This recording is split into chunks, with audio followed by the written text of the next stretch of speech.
Hello Imran, আসসালামু আলাইকুম। আশা করছি কাছে দূরে দেশে বিদেশে যে যেখানেই আছো সবাই খুব ভালো আছো, সুস্থ আছো। আলহামদুলিল্লাহ আমরা সবাই অনেক ভালো আছি। তো তোমরা অনেকেই জানো আমার আর কি ছোটো মেয়ে তাসনিমের কয়েকদিন ধরে কিন্তু ওর শরীরটা বেশি একটা ভালো না, মানে ওর চোখটা ভীষণ লাল হয়েছিল। তো ওকে ড্রপ দিচ্ছি, বাসায় কয়েকদিন দিলাম, আজকে 5 দিন হলো। তো চোখ ব্যথাটা না ভালো হচ্ছে না, চোখ ব্যথা না অবশ্য, চোখ আর কি লালটা ভালো হচ্ছে না। তো ওকে নিয়ে আসলাম আজকে হসপিটালে, চোখের বড় হসপিটাল। তো নামটা নিশ্চয়ই তোমরা দেখেছো।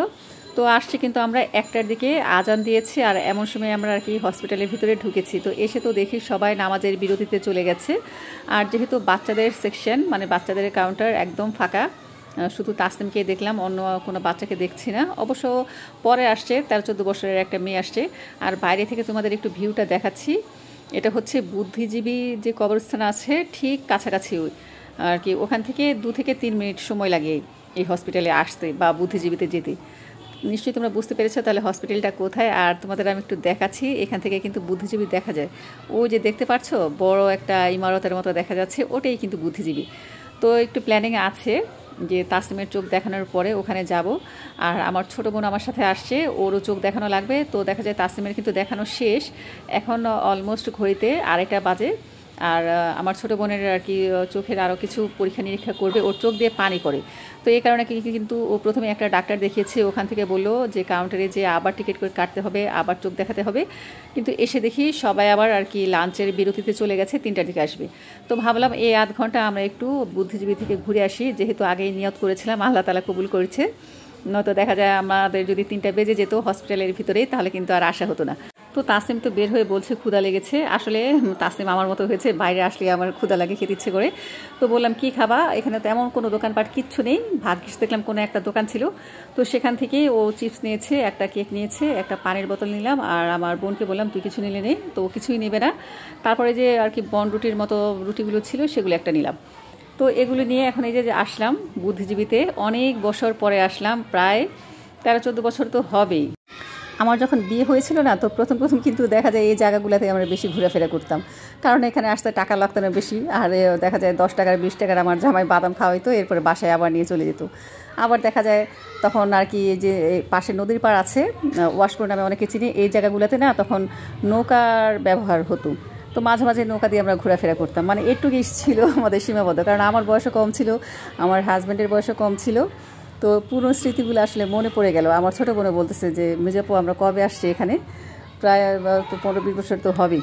যাই হোক, এখন আসলাম মেয়েকে নিয়ে। মেয়েই প্রথম আসলো, তার মাই তো আসছে এত বছর পরে, আর মেয়ে আসবে কোত্থেকে। তো আমার প্রিয় বন্ধুরা, তোমরা অলরেডি যারা যারা আমার ভিডিওটি জুড়ে আছো বা এতক্ষণ ধরে ভিডিওটি দেখছো, আমি বলবো প্রথমেই কিন্তু ভিডিওটিতে একটি লাইক দিয়ে এরপরে সম্পূর্ণ ভিডিওটি দেখতে থাকো। আর আছে আমার চ্যানেল, যারা নতুন ভিজিট করছো বা ভিডিওটি দেখছো, তো তোমাদের কাছে যদি ভিডিওটির কোনো একটি অংশ ভালো লেগে যায়, সেই অংশটির জন্য হলেও প্লিজ ভিডিওটিতে একটি লাইক দিয়ে চ্যানেলটিকে সাবস্ক্রাইব করে দিও। আর যারা যারা অলরেডি সাবস্ক্রাইব করেছে তোমাদেরকে জানাই অসংখ্য ধন্যবাদ। বন্ধুরা, তোমরা সাবস্ক্রাইব করার পরে সাথে থাকা ছোট্ট বেল বাটনটি অল অন করে দিও, এতে করে আমি যখন কোনো নতুন ভিডিও আপলোড করব সবার আগে নোটিফিকেশন তোমাদের কাছে পৌঁছে যাবে। চাইলে তোমরা তোমাদের সুযোগ মতন পরবর্তীতে দেখে নিতে পারবে।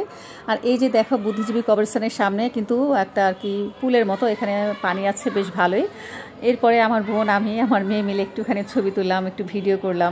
আর আশেপাশে তেমন কোনো দোকানপাট দেখছি না, তবে আর কি পার্কের নিচে দিয়ে কিছু চিপস, এরপরে হচ্ছে ফুচকা, এরপরে দেখলাম বাদাম। তো আমরা কিন্তু বাদামটাই নিলাম, মনে হলেও বাদাম খাওয়াটাই সেফ। অনেক বছর পরে বুদ্ধিজীবীতে আসলাম, প্রায় মনে হয় 10-15 বছর পর। আমি 20 বছর পর, আরও বেশি, আমারও এমনই মনে হয়। আর আজকে এমন দিনে আসছি 14 ডিসেম্বর। 14 ডিসেম্বর তো বুদ্ধিজীবী দিবস, আমরা সবাই জানি। আর এসে দেখি ভালোই মানুষজন আছে, এমনি মনে সচরাচর এখানে মানুষজন তেমন থাকে না, বিকেলের দিকে হয়তো হয়। আজকে ভালোই মানুষ আছে। তো মেয়ের চোখ দেখাতে আসছি, তারপর আমার ছোটো কোনো চোখ দেখাতে আসছে, যেহেতু আলনুর হাসপাতাল এখানেই দেখা যায়। ওই যে সাদা বিল্ডিংটা, ওইটাই হচ্ছে হসপিটাল। তো হসপিটাল থেকে কতটা কাছে। তো ভাবলাম তাসনিম তো জীবনও আসে নাই, নামও শুনে নাই, ওকে একটু দেখাই নিয়ে আসি। তোমার চোখের সমস্যা বসো। আর আমরা আসছি একদম 1টা বাজে, 1টার আজান দিছে, তারপর আসি। কোথায় আবার কোথায় আসো, এখানে আসো। না না যাবো না, আসো। ওই যে তাসনিম ঘুরতে যেতে আসো। তো এখন কিন্তু ঘড়িতে প্রায় আর কি 3টা বাজতে 5 মিনিট বাকি। এখন আমাদের যেতে হবে, কারণ 3টা বাজে আবার ডাক্তার আসবে।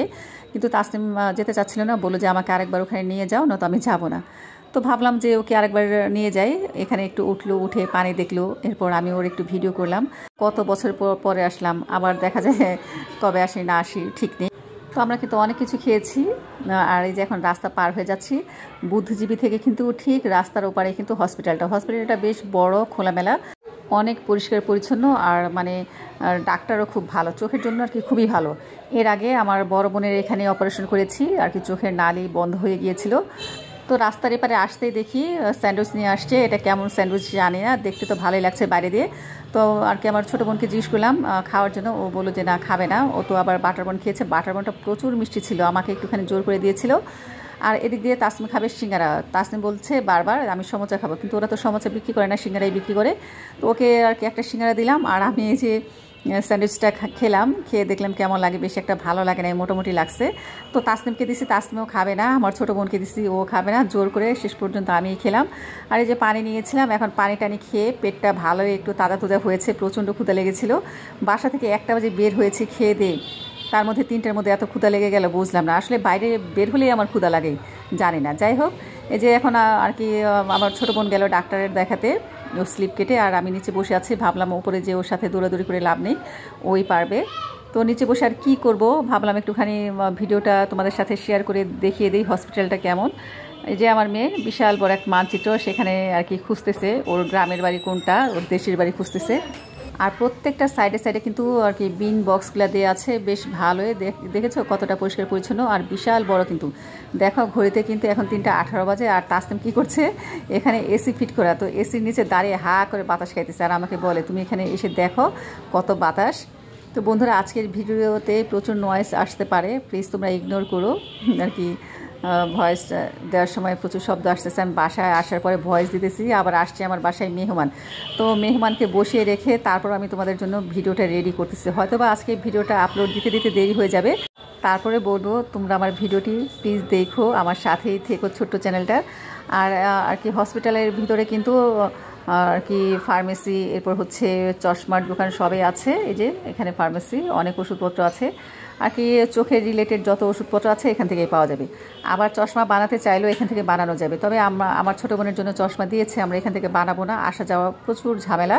আমার বাসার কাছে কোনো আর কি হয়তো অপটিক্সে দিয়ে দিবে। আর এই যে আমাদের নামিয়ে দিয়েছে 3 রাস্তার মোড়ে, রিক্সা ডাইরেক্ট আসে না। তো কি করব, ভাবলাম যে ওভারব্রিজ দিয়ে রাস্তাটা পার হই, মানে ওপার থেকে আমরা এপারে আসছি, এরপরে আর কি আমরা এই পাশ থেকে রিক্সা নিয়ে বাসায় চলে যাব। আর আমি একটু ভিডিও করছি, আর আমার ভিডিও করা দেখে দেখো তাসনিম কী করছে, একবার কিন্তু নিচে নেমে চলে গেছে, আবার সে এখন এই যে উপরে দৌড়ে দৌড়ে আসতেছে। মানে লিফটেও যেমন করে, স্কেলেটার থাকলে সে একবার উঠবে একবার নামবে, এই সিঁড়ি পেয়েও কিন্তু সে একবার নামতেছে একবার উঠতেছে। আর তোমাদের সাথে আমি একটু মেন রাস্তাটা দেখাচ্ছি, কি পরিমাণ বিজি এই জায়গাটা, প্রচুর আর কি বিজি। তো এরপর বাসায় চলে আসছি, বাসায় এসে খাওয়া দাওয়া করেছি। এরপর নাফিকে বললাম আমাদের জন্য একটু কফি এনে দিতে। তো মোবাইলে এত একটা হাসির জিনিস দেখলাম, তো আমরা দুজনে মিলে কফি খাচ্ছি আর ভিডিওটা দেখলাম। এরপরে সন্ধ্যার পরে আসছে আমার বান্ধবীরা, ওই যে বললাম না মেহমান আসছে, তো এই যে আমার বান্ধবী নিয়ে আসছে আবার পিঠা আর হচ্ছে পকোড়া। তো ও কিন্তু গতকাল দেখেছো তোমরা আমার বাসায় আর কি খিচুড়ি নিয়ে আসছিলো, আর আজকে নিয়ে আসছে পিঠা। এমন বান্ধবী পেলে আসলে ভাগ্যের ব্যাপার, তোমরা অনেকেই কমেন্টস করে জানিয়েছো। আসলে আমার বান্ধবী আমি সেমই, বলে না যে এক হাতে কখনো তালি বাজে না। তো দুজনের মন যদি মিল হয় বা একরকম থাকে, তবে কিন্তু সেখানে সম্পর্কটা টিকে থাকে। তো ও কিন্তু সম্পর্কের মূল্যায়ন করতে পারে, আর আমিও কিন্তু সেই সম্পর্কটাকে মূল্য দিতে জানি। এই কারণে হয়তো আমাদের সম্পর্কটা এখনও আজও টিকে আছে। আর তোমরা দোয়া করবা এভাবে যেন যুগ যুগ ধরে টিকে থাকে, আল্লাহ তাআলা আমাদের যতদিন বাঁচিয়ে রাখে। তো বন্ধুরা, পিঠা খেতে খেতে তোমাদের কাছ থেকে বিদায় নিয়ে নেব। আর ওদের জন্য কিন্তু আমি কফি বানিয়ে নিয়ে আসছি, সেদিন কফিটা খেয়ে ও খুব মজা পেয়েছিল, তো আজকে বললো একটু বিট করে কফি বানাও। তো এই যে কফি বানিয়ে নিয়ে আসলাম আমার বান্ধবীর জন্য আর ওর মেয়ের জন্য। তো তোমরা সবাই ভালো থেকো, আল্লাহ হাফিজ, আসসালামু আলাইকুম।